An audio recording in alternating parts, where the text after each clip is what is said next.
Good evening friends. किसी ने कहा है कि पानी को बर्फ में बदलने में वक्त लगता है, ढले हुए सूरज को निकलने में वक्त लगता है। थोड़ा धीरज रख, थोड़ा और जोर लगाता रहे, किस्मत के जंग लगे दरवाजे को खुलने में वक्त लगता है। तो नमस्कार दोस्तों, मेरा नाम है सुशील कुमार और आप देख रहे हैं अपना यूट्यूब चैनल अत्रिस विद स्टडी। अत्रिस विद स्टडी में आपका हार्दिक स्वागत, अभिनंदन है। तो फ्रेंड्स, अपना ये आज का जो टॉपिक है संयुक्त राष्ट्र संघ से संबंधित है। वेरी इंपॉर्टेंट क्वेश्चंस लिए गए हैं जो कि KBS, super TET, TET, DSSB और अन्य जो भी हमारी जो कॉम्पिटिटिव एग्जाम्स हैं, सारों में क्वेश्चन मतलब अधिकतर क्वेश्चन 1 या 2 क्वेश्चंस अधिकतर आते ही हैं। तो चलो बिना देरी करते हुए अपनी क्लास को करते हैं प्रारंभ। पर फ्रेंड्स, आपसे मेरी रिक्वेस्ट है कि प्लीज़ अपने चैनल को, अगर आपको सही लगता मतलब कंटेंट अच्छा लगता है, पढ़ाने का तरीका सही लगता है, तो please like, subscribe and bell icon को प्रेस कर करके, और मतलब कहने का ये है सब्सक्राइब कर लेना। चलो नेक्स्ट क्वेश्चन करते हैं अपनी क्लास को प्रारंभ। तो एक क्वेश्चन में कहा गया है कि संयुक्त राष्ट्र संघ क्या है। ये संयुक्त राष्ट्र संघ, तो संयुक्त राष्ट्र संघ की यहीं से क्वेश्चन बन जाता है। संयुक्त राष्ट्र संघ की मतलब कि कहने का इसकी जरूरत ही क्यों पड़ी, यानी कि कहने का मतलब ये था कि जब संयुक्त राष्ट्र संघ की जरूरत हमें इसलिए पड़ी, जब प्रथम विश्व युद्ध के बाद द्वितीय विश्व युद्ध हुआ था, तो उसमें ये वाली बात कही गई थी कि अगर हम अब आगे आगे कोई ऐसा युद्ध ना हो जिससे कि जनहानि की हानि हो, इसमें कई देशों ने मिलकर के 193, उस समय तो 193 नहीं थे, अब 193 इनकी संख्या है। इन इतने देशों ने संयुक्त रूप से मिलकर के अब मतलब कि एक संयुक्त राष्ट्र संघ की स्थापना करी थी। तो इसी से रिलेटेड कुछ क्वेश्चंस हैं। कितने में इसमें जो देश हैं जो परमानेंट हैं, कितने देश ऐसे हैं जो टेम्परेरी हैं, और इसकी जो अदर बॉडीज हैं उनके बारे में आज बात करते हैं। यहाँ से 1 या 2 क्वेश्चंस आने की पूरी पूरी संभावना रहती है, और जो अक्सर क्या होता है हमें पता रहता है और वो गलत भी हो जाते हैं। चलिए करते हैं अपनी क्लास को प्रारंभ। क्वेश्चन है ये, पहला ही क्वेश्चन है, और पहला क्वेश्चन रहा ये। अब पहला क्वेश्चन आपके लिए कह रहा है, क्या कह रहा है? यस, क्वेश्चन ये कह रहा है कि संयुक्त राष्ट्र संघ की सुरक्षा परिषद में कितने स्थायी सदस्य हैं। दोस्तों प्लीज इस चीज को लिख लेंगे। यूपीपी में भी आया है, DPP में भी आया है ये वाला क्वेश्चन, कई बार क्वेश्चन देखने को मिला है। संयुक्त राष्ट्र संघ की सुरक्षा परिषद में कितने स्थायी, ये ध्यान रखेंगे, कितने स्थायी और अस्थायी सदस्य हैं। तो इसमें तो हमसे बात कर रही है इसने स्थायी सदस्यों की। तो option A 5, option B 7, option C 12, option C 13। तो यहाँ पे आप हमारी जो ऑप्शन हो जाएगा option number B, A is the correct answer, यानी कि 5। 5 जो हैं ये स्थायी सदस्य हैं। 5 क्या हैं? हमारे स्थायी सदस्य हैं। बात कर लेते हैं अब इसकी डेस्क्रिप्टिव, कौन कौन से स्थायी सदस्य हैं। प्लीज़ दोस्तों इसको आप या तो स्क्रीनशॉट ले लेंगे, और स्क्रीनशॉट नहीं लेंगे तो प्लीज़ इसके सबसे बढ़िया तो ये होता है कि स्क्रीनशॉट ना लेकर के इसको खुद नोट्स लें और अपनी हैंड राइटिंग से खुद स्वयं नोट्स बनाएं।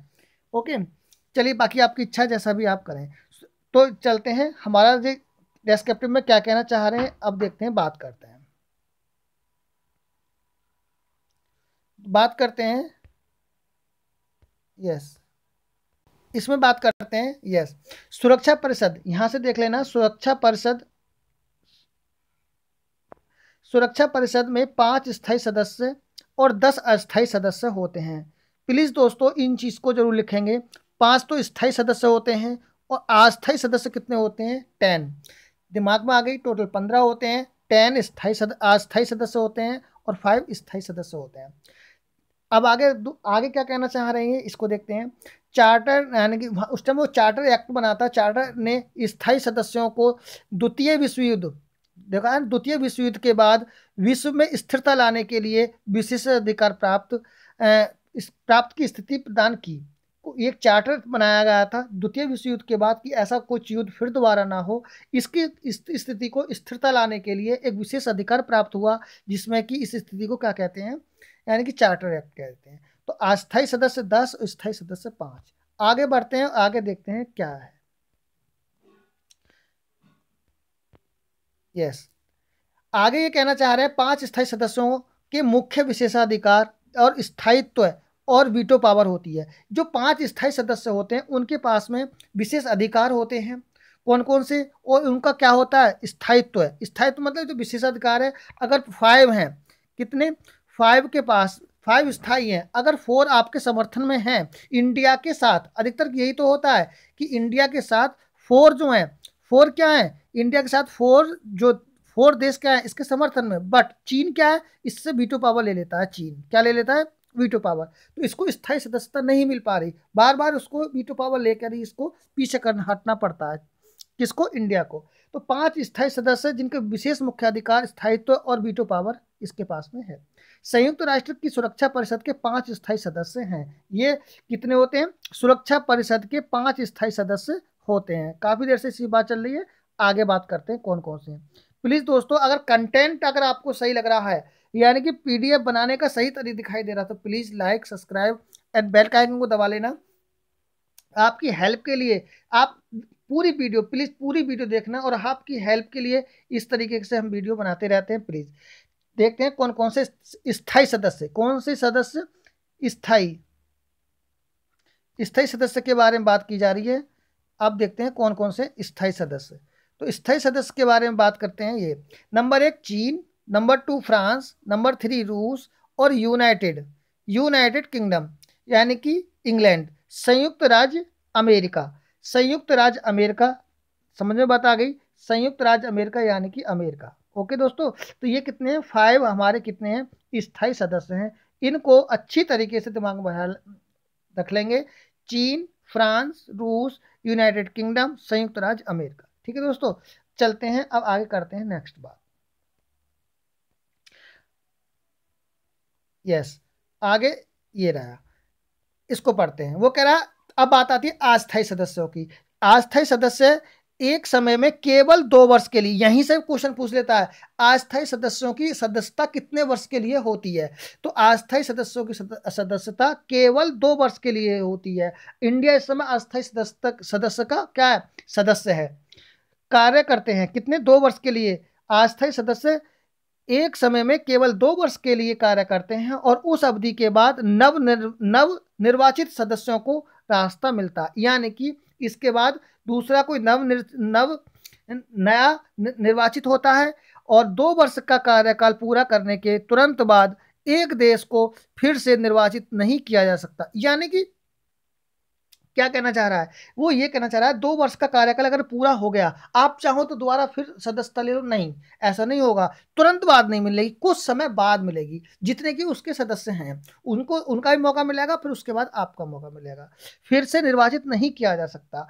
अस्थायी सदस्यों का चुनाव इस प्रकार से किया जाता है कि विश्व के सभी महाद्वीपों से प्रतिनिधित्व करते हैं। यानी कि जितने महाद्वीप हैं हमारे, जो उसमें पार्लियामेंट के सदस्य हैं, वो उसका प्रतिनिधित्व करते हैं कि हाँ अब इनकी बारी आनी चाहिए, और इनके लिए वोटिंग होती है, और जिसकी वोटिंग पावर ज़्यादा आ जाती है तो उसके लिए चुना जाता है। तो अस्थायी सदस्यों का चुनाव इस प्रकार किया जाता है कि विश्व के सभी महाद्वीपों का प्रतिनिधित्व करते हैं।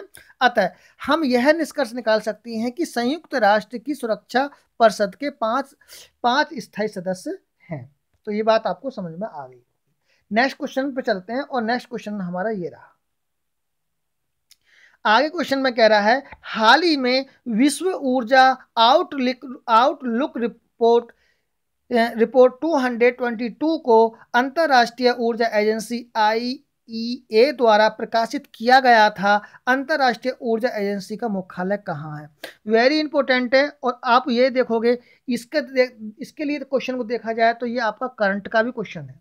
किसका, करंट का भी क्वेश्चन है कि हाल ही में विश्व आउटलुक रिपोर्ट 222 को अंतरराष्ट्रीय ऊर्जा एजेंसी IEA द्वारा प्रकाशित किया गया था। अंतरराष्ट्रीय ऊर्जा एजेंसी का मुख्यालय कहाँ पर है, सोवियत संघ में है, अमेरिका में है, फ्रांस में है, या रूस में है। तो प्लीज दोस्तों बताइए कि कहाँ पर है। यस, कहाँ पर है, वेरी गुड, आपका आंसर बिल्कुल सही है, और आपने जो आंसर लगाया है C is a correct answer, यानी कि फ्रांस, यानी कि जिसकी राजधानी पेरिस है। तो ये आउटलुक रिपोर्ट 222 को अंतरराष्ट्रीय एजेंसी IEA द्वारा प्रकाशित जो किया गया था, अंतरराष्ट्रीय ऊर्जा एजेंसी का मुख्यालय कहाँ पर है, फ्रांस में है। आपका आंसर बिल्कुल सही है। ठीक है दोस्तों, अब इसके बारे में जो जरा से फैक्ट है इनको भी एक बार देख लेते हैं। ये कहना चाह रहे हैं, अंतरराष्ट्रीय ऊर्जा एजेंसी ये क्या है। यह एक सुरक्षित और स्थायी भविष्य के लिए, यानी कि सुरक्षित और स्थायी भविष्य के लिए ऊर्जा नीतियों को आकार देने के लिए दुनिया भर के देशों के साथ काम करता है। पहली बात तो इस समझ में बात आ गई होगी। दूसरा नंबर, इसका स्थापित कब हुई थी? ये स्थापित हुई थी नवंबर 1974 में। यहाँ से ही पूछ लेगा कि ये जो कब स्थापित हुई थी, 1974 में इसको स्थायित्व मिला था। आगे, इसका जो मुख्यालय कहाँ है? अभी बताया था, पेरिस यानी कि फ्रांस में है।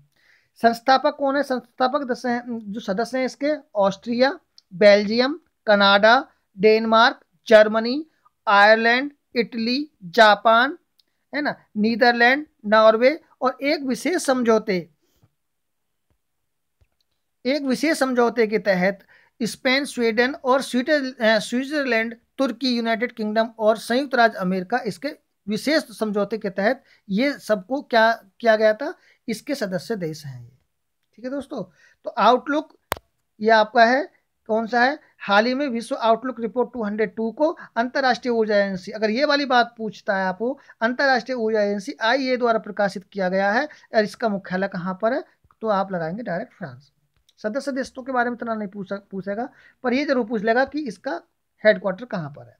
आगे तो बात करते हैं, वेरी वेरी इंपॉर्टेंट क्वेश्चन है, प्लीज इसको नोट डाउन जरूर करना। अगर नोट डाउन नहीं करोगे तो प्लीज इसका स्क्रीनशॉट जरूर ले लेंगे। निम्नलिखित में से कौन सी विक्रस की पहल है, यानी कि विक्रस की पहल कौन सी है, ये आपको बताना है। क्षेत्रीय आतंकवाद रोधी संरचना, क्षेत्रीय आतंकवाद रोधी संरचना, एशियन इंफ्रास्ट्रक्चर इन्वेस्टमेंट बैंक, या FATF, या न्यू डेवलपमेंट बैंक। यस, बताएंगे दोस्तों कि विक्रस की पहल क्या है? क्षेत्रीय आतंकवाद है, एशियन इंफ्रास्ट्रक्चर इन्वेस्टमेंट बैंक है, या FATF है, या न्यू डेवलपमेंट है? बताइए दोस्तों प्लीज क्या है? यस, वेरी गुड, आपका जो आंसर है very good, D is a correct answer. आप जो विक्रस है, आप इसमें भी लगा सकते थे कि क्षेत्रीय आतंकवाद, ये क्षेत्रीय आतंकवाद को बहुत ज्यादा, पर आपका जो आंसर है वो क्या है? New development bank. क्या है? New development bank. जो विक्रस की जो पहल है वो किसका है? New development bank. विक्रस के बारे में तो सुना भी होगा आपने, चलो अब इसके बारे में देखो बात कर लेते हैं। क्या है ये है कि न्यू डेवलपमेंट बैंक, यानी कि NDB क्या है? New development bank. यह विकसित देशों द्वारा स्थापित एक बहुपक्षीय विकास बैंक है। ठीक है दोस्तों, क्या है ये? बहुपक्षीय विकास बैंक है। सही, बहुपक्षीय विकास बैंक है। यह सामूहिक रूप से वैश्विक जीडीपी, जो जीडीपी होती है, जो वैश्विक यानी विश्व की जीडीपी का 24% और वैश्विक व्यापार का 16% है। यानी कि जो विश्व की जो पूरा होता है, जो जीडीपी है विश्व की 20, उसका तो 24%, और जो हमारा ट्रेड होती है उसका 16% ये अपने पास उसको स्टोर करके रखता है। नई दिल्ली भारत में विक्रस शिखर सम्मेलन के दौरान, यानी कि नई दिल्ली में हुआ था उस समय विक्रस सम्मेलन, भारत में विक्रस शिखर सम्मेलन के दौरान 212 में NDB के लिए विचार की कल्पना की गई थी। तो यहाँ से पूछ लेगा कि इसकी विचार की संकल्पना कहाँ से की गई थी? नई दिल्ली में, जब उस समय यानी कि 212 में इसको जो पहला जो शिखर सम्मेलन हुआ था इसका नई दिल्ली में, इसका गठन तब किया गया था जब ब्राजील, रूस, भारत, चीन और दक्षिण अफ्रीका विक्रस के नेता ब्राजील के फोर्टजेलेरा में ब्लॉक के शिखर सम्मेलन में मिले थे। अब यहाँ से क्वेश्चन एक आपको यही पूछ लेगा, मैं आपको बता देता हूँ कि विक्रस जो शिखर सम्मेलन है, जो विक्रस है, इसमें कितने देशों का संगठन है ये? तो नंबर 1 आ गया ब्राजील, ध्यान रखेंगे, नंबर 1 ब्राजील आ गया। यस, नेक्स्ट आ गया रूस, भारत, चीन और दक्षिण अफ्रीका। इसी के नाम से ही इसको दिया गया है विक्रस, यानी बी से ब्राजील, आर से रूस, आई से इंडिया, सी से चीन और एस से दक्षिण अफ्रीका। विक्रस नेता ब्राजील के फोर्टालेजा में ब्लॉक में शिखर सम्मेलन में मिले थे, जब ही इसकी संकल्पना को इन्होंने रखा था। आगे बात करते हैं, अगला फैक्ट है इसका। अगला फैक्ट क्या है कि विकास वित्त के लिए एक नया दृष्टिकोण अपनाने की क्षमता के साथ विश्व को यानी बैंक को विश्व बैंक में संभावित विकल्प के रूप में देखा गया था। सही है दोस्तों, क्षेत्रीय आतंकवाद, क्षेत्रीय आतंकवाद। आगे देखो आगे क्या कह रहा है, क्षेत्रीय आतंकवाद, रोधी संरचना यानी कि एससीओ चार्टर, आतंकवाद, अलगाववाद, ये इंपॉर्टेंट है, आतंकवाद, अलगाववाद, उग्रवाद, उग्रवाद। आगे उग्रवाद का मुकाबला करने करने पर संघाई कन्वेंशन, क्षेत्रीय आतंकवाद, रोधी संरचना और एससीओ सदस्य राज्यों के बीच समझौते और अन्य सीमाओं के दस्तावेज और निर्णय के अनुसार संचालित होती है। ये चीज ध्यान रखेंगे कि पाकिस्तान इन चीजों से ही तो गुजर रहा है, एसटीएफ किसे, तो Asian infrastructures investment bank, Asian infrastructures investment bank AIIB एक बहुपक्षीय विकास बैंक है जिसका लक्ष्य एशिया के आर्थिक सामाजिक परिणामों में सुधार लाना है। ये भी पूछ लेगा आपको, उससे फुल फॉर्म भी पूछ लेगा, या ये पूछ लेगा इसका काम क्या है। तो financial action task force, very important है ये शब्द जो मैं आपको बता रहा हूँ, फाइनेंशियल एक्शन टास्क फोर्स। अभी इसको IMF के द्वारा तो लोन नहीं मिल पा रहा पाकिस्तान के लिए, है ना, उन्होंने शर्त रखी थी और ये जो जितनी इसने कमेंट करी थी उस कमेंट को पूरा नहीं कर पा रहा पाकिस्तान। तो यही तो है, यानी कि फाइनेंशियल एक्शन टास्क फोर्स सरकारी संगठन है जिसकी स्थापना 1989 में मनी लॉन्ड्रिंग से निपटने और कुछ हितों को संरक्षित करने के लिए नीतियां विकसित करने के लिए सात समूह G7 की पहल की गई थी। प्लीज दोस्तों इस चीज को जरूर लिखेंगे कि ये इसका क्या है, यानी कि फाइनेंशियल एक्शन टास्क फोर्स का एक अंतर था, सरकारी संगठन है जिसकी स्थापना अब की गई थी किसके लिए, कि मनी लॉन्ड्रिंग से निपटने के लिए, ये क्या आतंकवादी के लिए बढ़ावा देने के लिए उनको क्या करते थे, फंडिंग करते थे। काफी लंबा हो गया पर उसका स्क्रीनशॉट लेकर एक दो बार पढ़ेंगे तो बिल्कुल क्लियर हो जाएगा। नबार्ड की स्थापना कब की गई थी, नबार्ड, यस वेरी इंपॉर्टेंट है, ये भी कई बार वीडियो में और CTET में, UP-TET में कई बार आया है। नबार्ड की स्थापना कब की गई थी, क्वेश्चन सारे ही बढ़िया हैं दोस्तों। नबार्ड की स्थापना कब की गई थी, तो नबार्ड की स्थापना 1982 में, 1980 में, 1986 में, 1984 में। तो प्लीज दोस्तों बताइए कि नबार्ड की स्थापना कब की गई थी। यस, तो नबार्ड की स्थापना की गई थी 1982 में, यानी कि 12 जुलाई, पूरा लेवल 12 जुलाई और 1982 में, 12 जुलाई 1982 में नबार्ड की स्थापना की गई थी। इसका स्क्रीनशॉट ले लेंगे और स्क्रीनशॉट के साथ साथ अब आगे चलते हैं, इसकी पूरी बात करते हैं। 12 जुलाई 1982 को स्थापित national bank of agriculture and Rural development यानी कि नबार्ड, इससे पूछ लेगा, अभी पीछे क्वेश्चन पेपर हुआ था उसमें नबार्ड की फुल फॉर्म ही पूछ ली थी। तो स्थापना कब हुई थी, 12 जुलाई 1982 को हुई थी। अभी अपना क्लियर हो गया।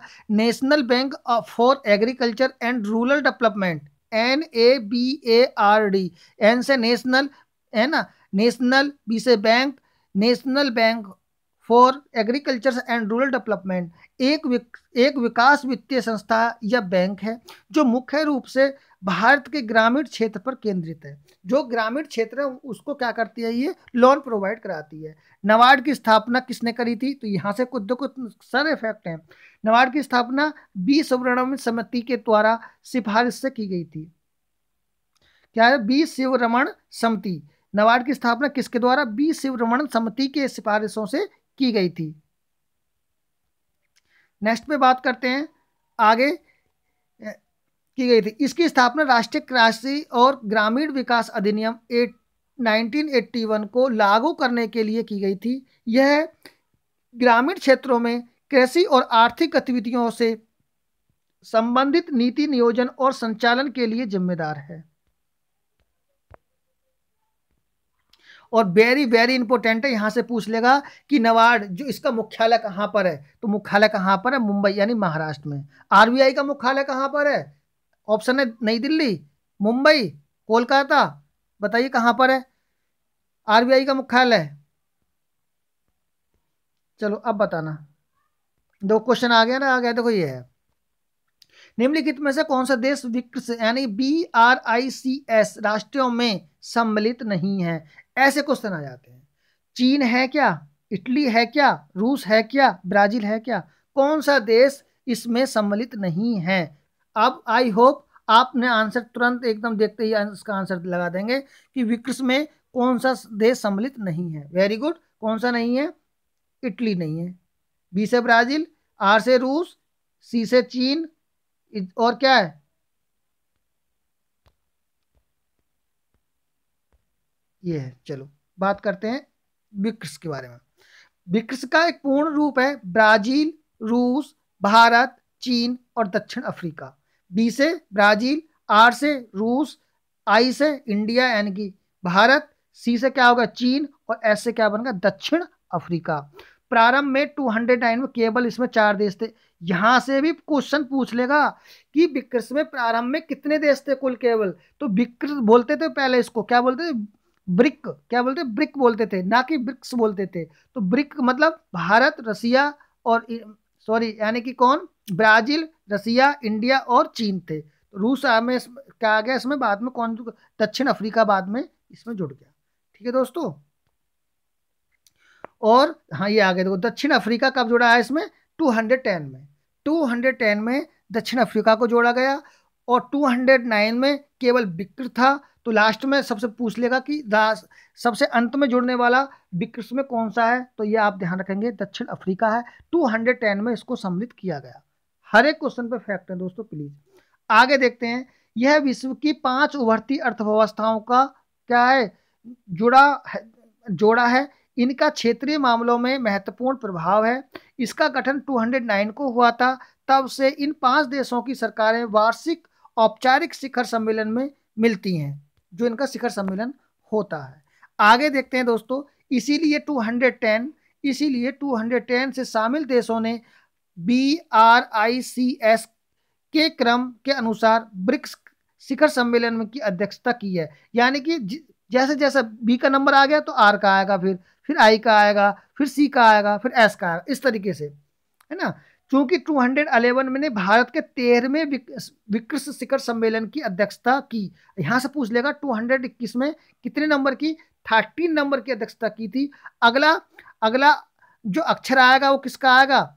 सी का आएगा, यानी कि चीन का। इसीलिए इस प्रकार 222 में चीन ने शिखर सम्मेलन की अध्यक्षता की। तो यहां से पूछ लेगा, वेरी इंपॉर्टेंट क्वेश्चन है कि 2022 में 2022 में ब्रिक्स की अध्यक्षता किसने की? चीन ने की। कितने नंबर की? 14 नंबर की सम्मेलन में अध्यक्षता की। अगले अगले वर्ष दक्षिण अफ्रीका और इस शिखर सम्मेलन की मेजबानी करेगा। चीन के बाद कौन सा आएगा? सही बात है, यही आ गया। सही है दोस्तों। आगे बात करते हैं इसके ऊपर। पहला ब्रिक्स सम्मेलन 209 में रूस के संग में हुआ था।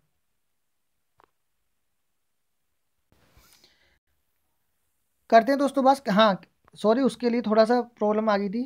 तो चलिए, यस, क्या कह रहा था वो कि ब्रिक्स शिखर सम्मेलन 209 सबसे पहले किसमें की थी? रूस ने की थी, संघ में हुआ था, और वैश्विक वित्तीय वास्तुकला से सुधार जैसे मुद्दों पर केंद्रित था।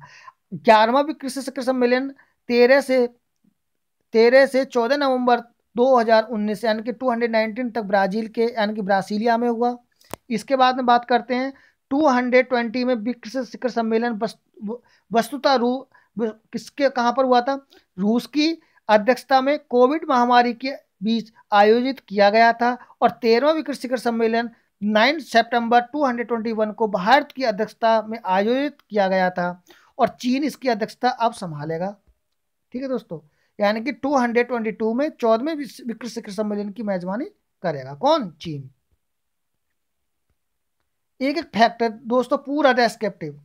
आगे बात करते हैं संयुक्त राष्ट्र संघ के बारे में निम्नलिखित में से कौन सा कथन सत्य है? संयुक्त राष्ट्र संघ के बारे में, इसका गठन 1944 एक चार्टर के माध्यम से किया गया था।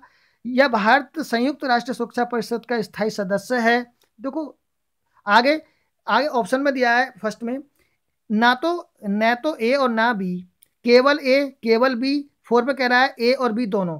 तो आप बताया दोस्तों आपको फ्रेंड्स कि भारत संयुक्त राष्ट्र संघ परिषद का स्थायी सदस्य नहीं है। तो क्या हमारा बी तो हो गया गलत। तो कह रहा है केवल 2, यानी कि केवल 2, यानी कि इसका गठन 1944 में एक चार्टर के माध्यम से किया गया था कि संयुक्त राष्ट्र संघ का। I hope understand very well आप। आगे बात करते हैं, देखो ये आ गया इसका भी डेस्क्रिप्टिव। संयुक्त राष्ट्र का मुख्य, ये पूछ लेता है, यहाँ से क्वेश्चन पूछ लेता है कि इसका मुख्यालय कहाँ पर है। संयुक्त राष्ट्र संघ का मुख्यालय प्लीज यूएसए में है, न्यूयॉर्क, यूएसए के न्यूयॉर्क शहर में है, यूएसए के न्यूयॉर्क शहर में है। इसके कितने सदस्य देश हैं, मैंने स्टार्टिंग बता दिया था, 193 इसके सदस्य देश हैं। संयुक्त राष्ट्र परिषद में 15 सदस्य क्या होते हैं, 15 सदस्य हैं, जिसमें कि 5 सदस्य स्थायी हैं और 10 सदस्य अस्थायी हैं। भारत स्वतंत्रता से पहले से ही संस्था के गठन से संयुक्त राष्ट्र का सदस्य रहा है, यानी कि स्वतंत्रता से पहले ही इसमें शामिल था। आगे बात करते हैं, नेक्स्ट फैक्ट पे बात करते हैं।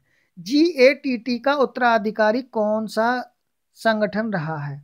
यस दोस्तों, बात करते हैं GATT का, बताइए। यस दोस्तों, कौन रहा है? यस, ILO, ECOSOC, UNCTAD या WTO? Yes, very good. यानी कि GATT का उत्तराधिकारी संगठन रहा है कौन? WTO, यानी कि D is a correct answer, World Trade Organization. क्या बोल देंगे? World Trade Organization. ठीक है दोस्तों,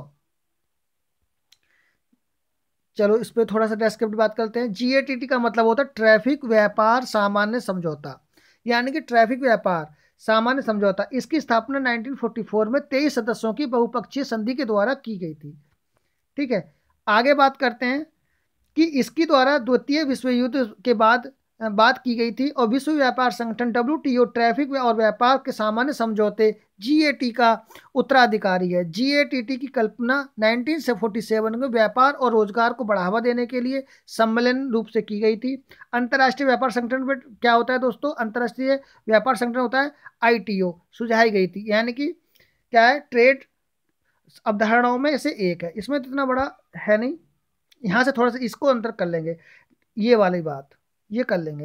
यानी कि 1995 में विश्व व्यापार संगठन WTO की स्थापना कब की गई थी? 1995 में की गई थी। ठीक है दोस्तों, और यह दुनिया का सबसे नए संगठनों में से एक है। विश्व व्यापार संगठन का मुख्यालय, ये इंपोर्टेंट है, विश्व व्यापार संगठन का मुख्यालय कहाँ पर है? जिनेवा में है। और WTO के आधिकारिक तौर पर 1 जनवरी 1995 यानी कि 1995 को संचालन शुरू कर दिया था इसने, WTO ने 1 जनवरी 1995 को। और इसका WTO का मुख्यालय कहाँ है? जिनेवा, स्विट्जरलैंड में। इस चीज को आप लिख लेंगे। ILO का क्या है? यानी कि अंतर्राष्ट्रीय श्रम संगठन, इंटरनेशनल लेबर ऑर्गेनाइजेशन, एक संयुक्त राष्ट्रीय संगठन है जिसका अंतर्राष्ट्रीय श्रम संगठनों के माध्यम स्थापित करने, सामाजिक आर्थिक निष्पक्षता को बढ़ावा देने के लिए काम इसको सौंपा गया है। ILO का मुख्यालय कहाँ पर? ये इंपोर्टेंट है, ILO का मुख्यालय स्विट्जरलैंड, जिनेवा में इसका भी। आगे बात करते हैं, संयुक्त राष्ट्र आर्थिक और सामाजिक परिषद यानी ECOSO संयुक्त राष्ट्र के 6 मुख्य अंगों में से ये एक है। इसको इंपोर्टेंट, इसको ध्यान रखेंगे, जो संगठन की आर्थिक और सामाजिक गतिविधियों की देखरेख में प्रभारी है। और इसका कहाँ पर मुख्यालय? न्यूयॉर्क शहर के जिनेवा में है। ठीक है दोस्तों, आगे कोई इतना है नहीं। चलो बात करते हैं नेक्स्ट। यूनेस्को का मुख्यालय स्थित है कहाँ पर? रोम में, पेरिस में, मैड्रिड में या लंदन में? यूनेस्को का मुख्यालय, यस दोस्तों बताएंगे, यूनेस्को का मुख्यालय कहाँ पर स्थित है? यस, कहाँ पर है? वेरी गुड, कहाँ पर है? पेरिस में। यूनेस्को का मुख्यालय कहाँ पर है? पेरिस में। बात करते हैं संयुक्त राष्ट्र शैक्षिक विज्ञान और सांस्कृतिक संगठन यानी यूनेस्को, पूरी फुल फॉर्म संयुक्त राष्ट्र शैक्षिक वैज्ञानिक और सांस्कृतिक संगठन। यूनेस्को संयुक्त राष्ट्र UN की एक विशेष संस्था है। यह शिक्षा, विज्ञान और संस्कृति के अंतर्राष्ट्रीय सहयोग के माध्यम से शांति का निर्माण करना चाहता है। इसीलिए 193 देश और 11 सहयोगी सदस्य अप्रैल 2020 तक इसके सदस्य बन गए। यूनेस्को के 3 सदस्य देश संयुक्त राष्ट्र के सदस्य नहीं हैं। कुल कौन कौन से? कुक आइलैंड, न्यू और फिलिस्तीन। यूनेस्को की स्थापना कब हुई थी?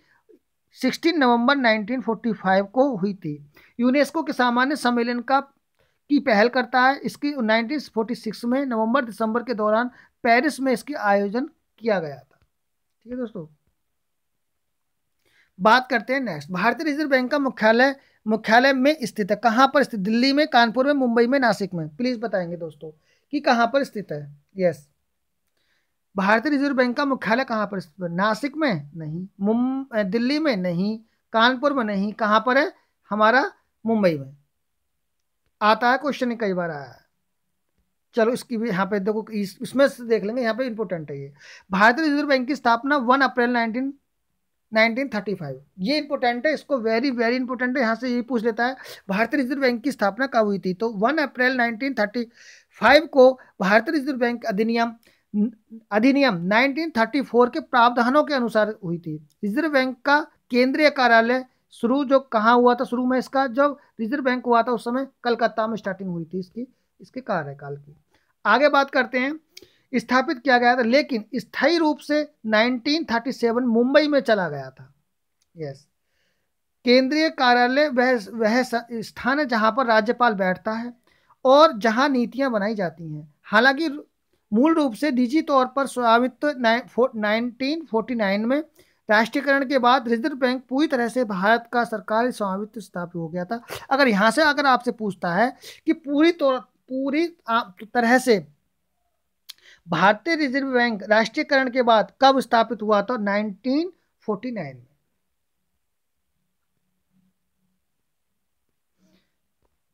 तो हमारी वीडियो दोस्तों होती है समाप्त। प्लीज आपको वीडियो कैसी लगी एक बार कमेंट जरूर करेंगे, आपको वीडियो कैसी लगी। और चलो अपनी क्लास को करते हैं समाप्त। गुड इवनिंग, हंसते रहिए, मुस्कुराते रहिए और आगे ज़िंदगी में बढ़ते रहिए। आपको और आपके परिवार को और आपके माता पिता को चरण स्पर्श। Thanks watching my video.